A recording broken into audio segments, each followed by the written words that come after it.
Let's begin. But first, don't forget to like, share, and subscribe to The Broken Truth. Charlotte Blake ran a hand over her rounded belly as she stepped into the quiet apartment, the soft hum of the city outside barely reaching her ears.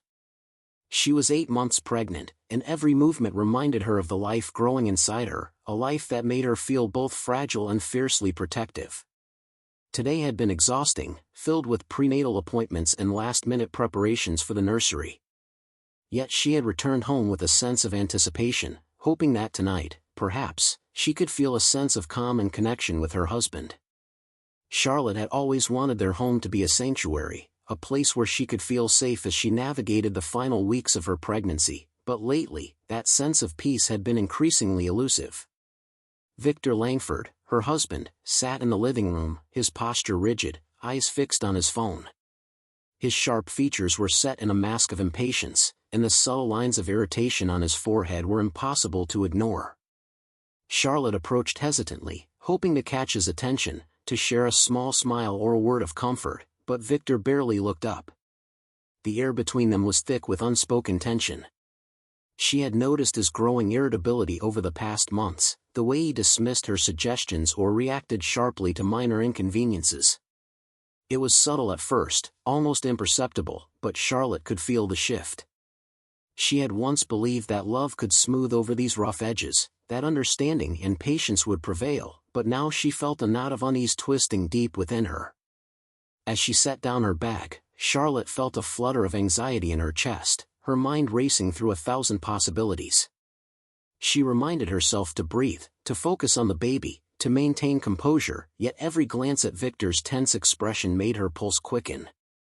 The way he tapped his fingers impatiently against the armrest, the sighs that escaped his lips, and the faint scowl that seemed permanently etched on his face all hinted at an approaching storm, one she could not yet fully see but could sense with unnerving clarity.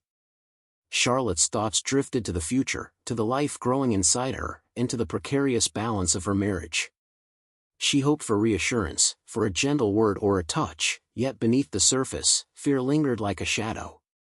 There was anticipation in the air, yes, but it was tinged with anxiety, a warning that the calm of this evening might be temporary, fragile, and deceptive. Something was shifting, something subtle yet significant, and Charlotte could feel it in the tightening of her chest, the quickening of her heartbeat, and the quiet, uneasy tension that filled the room around her. The tension in the apartment had been building all evening, a silent pressure that seemed ready to burst at any moment. Charlotte Blake tried to speak gently, attempting to calm Victor Langford as he paced impatiently, his voice rising slightly with irritation. She suggested they discuss plans for the baby's nursery or finalize the last-minute preparations, hoping to shift his focus away from the growing frustration that simmered just beneath his polished exterior. But Victor's response was sharp, cutting, and dismissive, each word feeling like a tiny blow to Charlotte's fragile sense of security. The air between them thickened, heavy with unspoken anger, and Charlotte could feel the panic stirring deep within her chest. Suddenly, Victor's impatience escalated into something more aggressive. His voice boomed across the room, each word edged with frustration, his gestures sharp and exaggerated. Charlotte recoiled instinctively, placing a hand on her belly as a sudden, sharp pain shot through her abdomen. The baby inside responded immediately, kicking wildly, as if sensing the danger in the air. Charlotte's heart raced uncontrollably, and a cold wave of fear washed over her. She tried to steady her breathing, tried to remind herself that she needed to remain calm, but the combination of stress, shock, and physical strain made it nearly impossible. Victor, unaware of the severity of what had just occurred, continued to pace and shout, oblivious to the danger his anger had triggered. Charlotte clutched the edge of the table for support, her knuckles white, her body trembling. The contractions were sudden, sharp, and relentless, a horrifying confirmation that the stress and physical jolts had triggered early labor. She felt completely powerless, trapped in the confines of her own home, with the man she had once trusted as her protector now the very source of fear and potential harm. Tears welled in Charlotte's eyes as she struggled to comprehend the situation. Her mind raced through scenarios, desperate solutions, and ways to protect her unborn child. The apartment, once a place of comfort and sanctuary, now felt like a cage, filled with tension, anger, and threat. Every instinct screamed at her to flee, to seek help, to find someone who could intervene and prevent the worst from happening. The fear was suffocating, the shock overwhelming, and the helplessness nearly unbearable. In that moment, Charlotte realized the full weight of the danger, not just to herself, but to the life growing inside her. Desperation surged through her veins, and she knew she had to act quickly before it was too late. Charlotte Blake's hands shook violently as she fumbled for her phone, her heart pounding in her chest like a drum. Each contraction reminded her of the danger, the sharp reminder that her unborn child's life, and her own, was at risk. Her vision blurred with tears as she dialed the number she knew would bring immediate reassurance and action: her father, Peter Blake. The seconds felt endless as the call connected, and then his calm, familiar voice filled her ear, cutting through the panic that had consumed her. "Dad, it's Charlotte," she whispered, her voice trembling. "Victor, something's happening, the baby. I don't know what to do." Her words tumbled out in a rush, fragmented and desperate. Peter's tone shifted instantly, dropping all pretense of calm. The protective instinct that had defined him her entire life surged through his voice. "Charlotte, stay calm. Breathe. I'm on my way. Help is coming. You are not alone." Within minutes, Peter mobilized a network of support. He called the family, alerting Charlotte's mother, Isabella Blake, and a close friend, Julia Hayes, to meet him at the apartment. He immediately contacted an ambulance, giving precise directions and explaining the urgency of the situation. Every word, every instruction, carried the authority of a man who would not allow harm to come to his daughter or grandchild. While Charlotte fought to steady her breathing, Peter's voice guided her through the contractions, keeping her calm even as fear threatened to overwhelm her. The power of parental love was palpable through the phone. Charlotte clung to every word, finding strength in her father's unwavering determination. She knew that he would arrive, that he would take charge, and that help was already on the way. The panic that had threatened to consume her moments before began to ebb slightly, replaced by a fierce hope and renewed courage. In those tense, urgent minutes, Charlotte realized that no matter how controlling or dangerous Victor had been, the protection and love of her father could not be broken. She was not alone. She was not powerless. And with Peter's intervention, the life of her child, and her own, stood a fighting chance.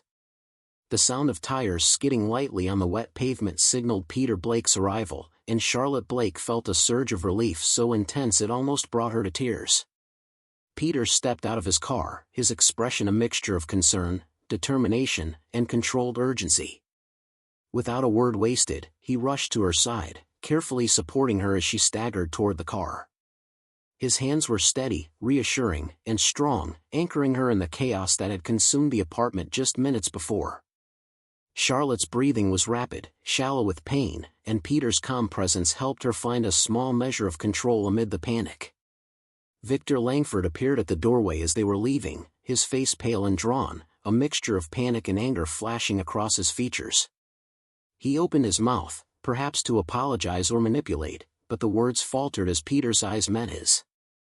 There was no room for argument, no space for excuses. Victor's wealth, his authority, even his arrogance, meant nothing in the face of a father protecting his child and daughter. He stepped aside, powerless, as Peter guided Charlotte into the back seat of the car.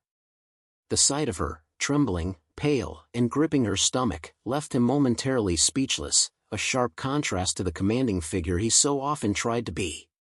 Peter slid into the driver's seat of his own car, his hands gripping the wheel with precision, giving Charlotte careful instructions. "Lean back, take deep breaths, I've got you," he said, his voice steady and unshakable.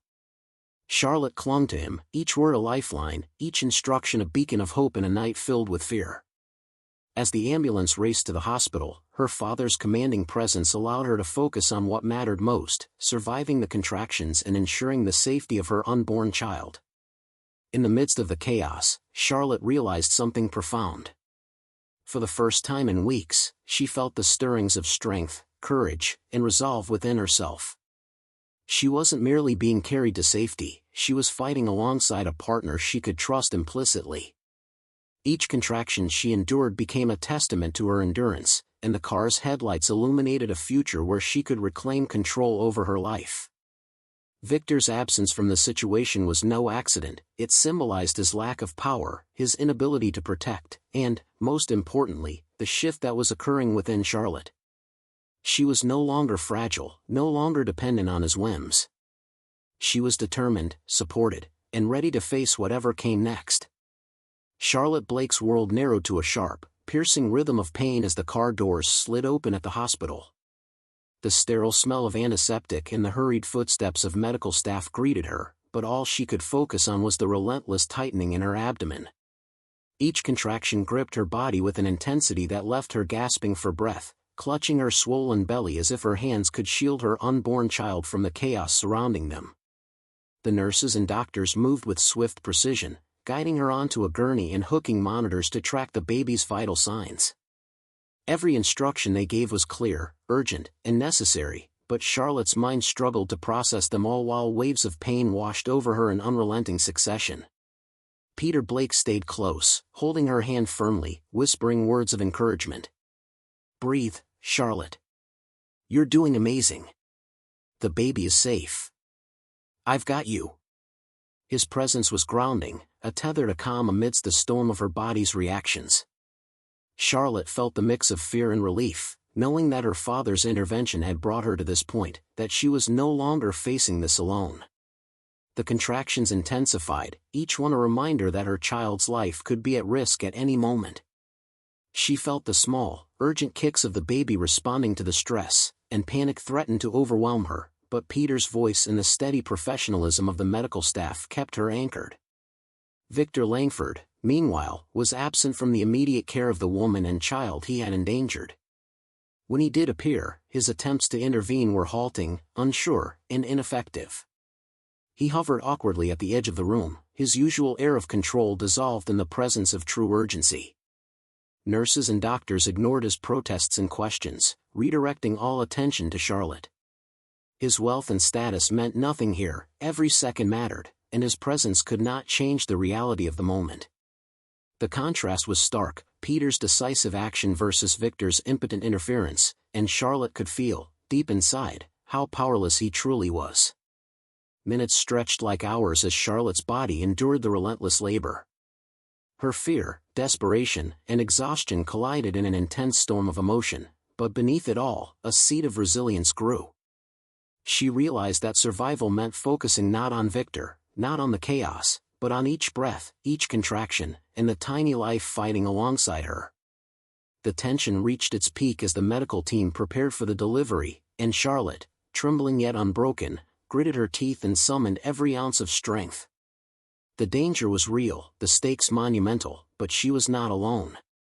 With Peter and the skilled staff at her side, she faced the crisis with courage, determination, and a growing understanding of her own emerging power and endurance.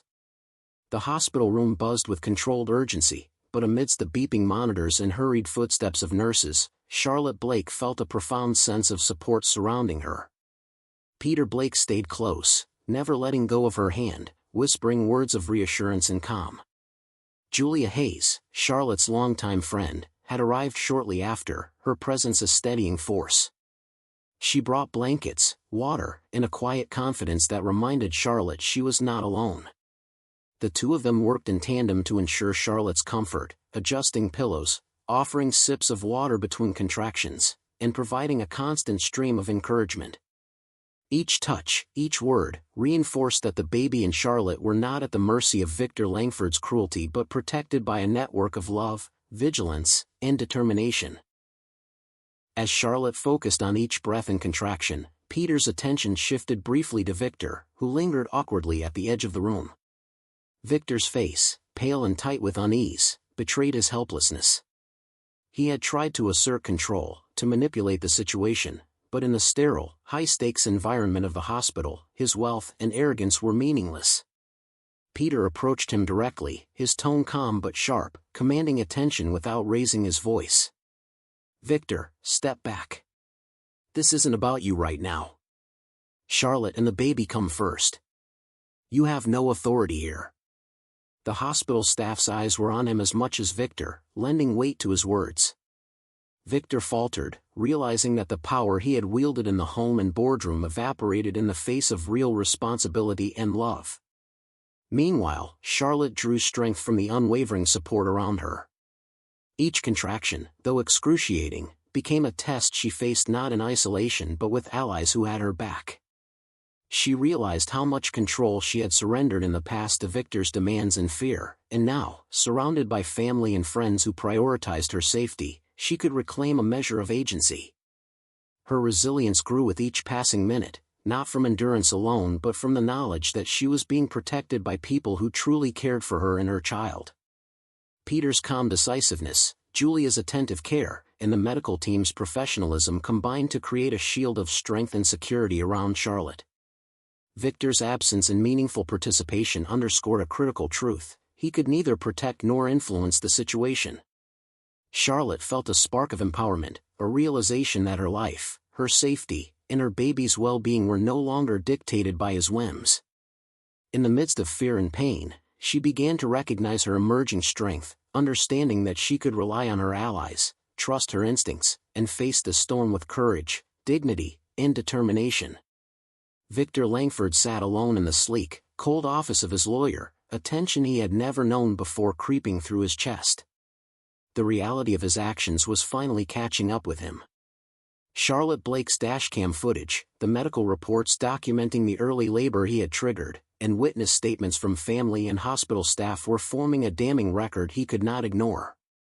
Each piece of evidence stripped away the illusion of control he had so long relied upon, revealing a vulnerability he was unprepared to face. Calls from board members and investors were growing more insistent, probing questions about liability and potential public fallout. The social consequences were unfolding alongside the legal ones. Rumors, whispers, and headlines began to erode the carefully curated image of the powerful, untouchable Victor Langford. Meanwhile, Charlotte was gaining a measure of control that she had long been denied. Surrounded by her father, Peter Blake, and her close friend Julia Hayes, she began to make decisions about her own care and the welfare of her child. Hospital staff deferred to her preferences where possible, ensuring that every step of the medical process aligned with her needs and comfort. Legal counsel guided her on immediate protective measures, custody planning, and temporary restraining actions, giving her a sense of agency she had never experienced in her marriage. Each phone call, each signed document, each decision affirmed her growing power in a world that Victor had thought he controlled. The emotional impact of this shift was profound. Charlotte felt a swelling sense of empowerment with each step she took to assert her rights. She had survived the immediate danger, but more than that, she had begun to reclaim her life.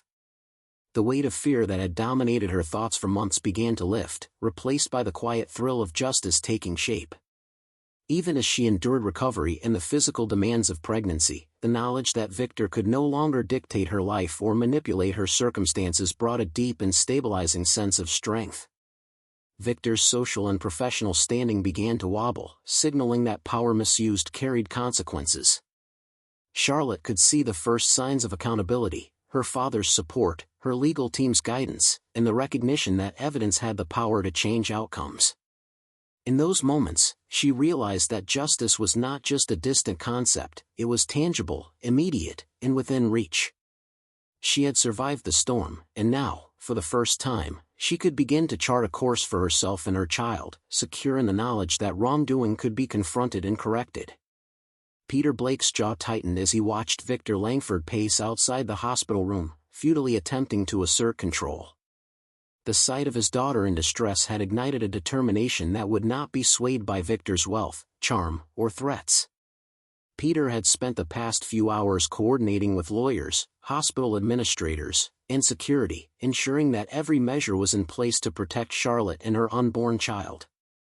Legal restraining orders were filed, medical consent forms secured under her authority, and hospital staff briefed to enforce boundaries.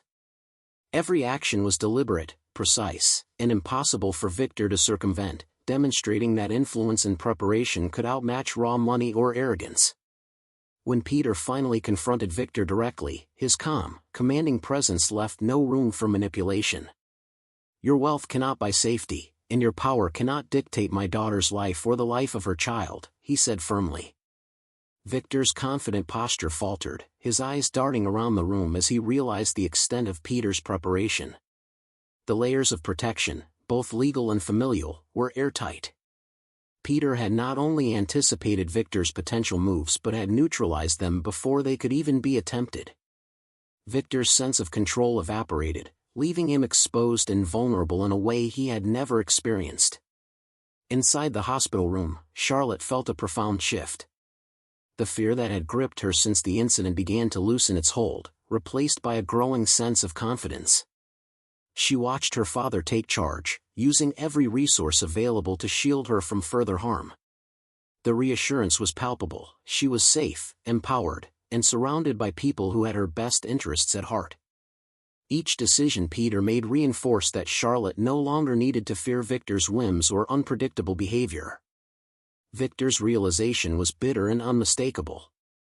Money, connections, and status had failed him when confronted with decisiveness, love, and the unwavering commitment of a parent determined to protect his child. Meanwhile, Charlotte felt her own strength rise alongside her father's actions. She recognized that true power lay not in domination or intimidation, but in preparation, courage, and the support of those who genuinely cared for her well-being. By the time the evening sun cast its warm glow across the hospital windows, Charlotte's confidence had grown. She understood that she could face the future without fear, that her safety was no longer contingent on Victor, and that she had reclaimed a sense of agency that would guide her through recovery, childbirth, and the new life awaiting her and her child. Charlotte Blake lay in the soft glow of the hospital room, her newborn daughter cradled gently in her arms. The tiny life, so delicate yet so fiercely alive, brought an overwhelming rush of emotions she had never anticipated. Relief, gratitude, and an unshakable sense of triumph mingled together as she watched the baby's small chest rise and fall with each breath. Her body ached from the ordeal, the contractions, and the medical interventions, but the pain was tempered by the joy of holding her child safely in her arms. Each touch, each tiny hand curling around her finger, was a reminder of the resilience she had summoned in the face of danger and fear. Peter Blake remained close, offering quiet words of encouragement and helping Charlotte adjust the blankets and pillows so she could hold her daughter comfortably. Julia Hayes hovered nearby, ready to assist with anything Charlotte needed, from fetching water to soothing the baby when she fussed. The combined presence of her father and her trusted friend created a cocoon of support that allowed Charlotte to recover at her own pace, emotionally and physically. It was a sharp contrast to the tension and fear she had endured with Victor Langford, whose absence now symbolized his irrelevance in the life Charlotte was determined to rebuild. As Charlotte looked down at her daughter, she reflected on the tumultuous events that had led her here. The violence, fear, and chaos of the past days felt distant now, diminished by the strength she had discovered within herself and the unwavering support of her family. Every decision, every moment of courage, had contributed to this victory, and Charlotte recognized that her resilience had been tested and proven. The trauma she had endured was real, but it no longer defined her. She was emerging from it stronger, more confident, and capable of protecting both herself and her child. Victor Langford remained excluded, a reminder of the consequences of his actions and the limits of his power. Charlotte felt no anger now, only clarity and empowerment. She had survived, had asserted control over her life, and had welcomed a new life into the world without compromise. In this quiet room, surrounded by love, support, and the tangible proof of her strength, Charlotte understood that she had reclaimed not only her safety but her agency. The emotional weight of the ordeal transformed into a deep sense of healing, triumph, and resilience, marking the beginning of a life where Charlotte and her daughter would thrive, secure in the knowledge that love, courage, and determination could overcome even the darkest trials. Months had passed since the harrowing night that had changed Charlotte Blake's life forever, yet the memory of that moment, the fear, the pain, and the helplessness, remained a vivid reminder of her resilience.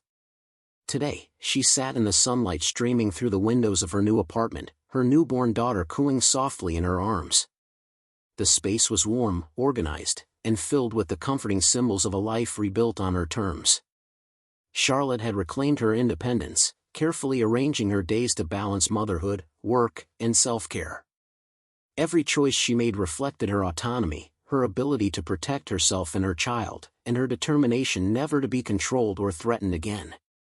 Her thoughts often returned to her father, Peter Blake, and the decisive call that had set everything in motion. Without his swift action, the ambulance, the legal safeguards, and the protective presence at her side, Charlotte knew the outcome could have been devastating. Peter's intervention had been more than practical, it had been a lifeline, a demonstration of unwavering parental love that empowered Charlotte to survive and thrive. She often held her daughter and whispered stories of her grandfather's courage, instilling in the child a sense of security and the knowledge that she came into a world where love and protection were steadfast. Victor Langford had been relegated to the margins of her life, his wealth and influence powerless to breach the protective walls Charlotte had built. Legal resolutions, hospital protocols, and familial vigilance ensured that he remained outside their lives. Charlotte had no desire to dwell on anger or revenge, her focus was on growth, strength, and nurturing the bond with her child. The lessons she had learned, the importance of vigilance, courage, and trusting those who truly cared, had reshaped her understanding of life, family, and personal power. As Charlotte watched her daughter stretch and yawn, she felt an immense sense of accomplishment and peace. She had survived fear, endured pain, and reclaimed control over her life. Courage, family loyalty, and justice had triumphed over abuse. In the quiet of the morning, Charlotte knew that resilience had reclaimed her life, and she was ready to face the future with confidence, independence, and an unshakable sense of purpose, secure in the knowledge that both she and her child would thrive in a world shaped by love, strength, and protection. If you enjoyed this, don't forget to like, share, and subscribe to The Broken Truth.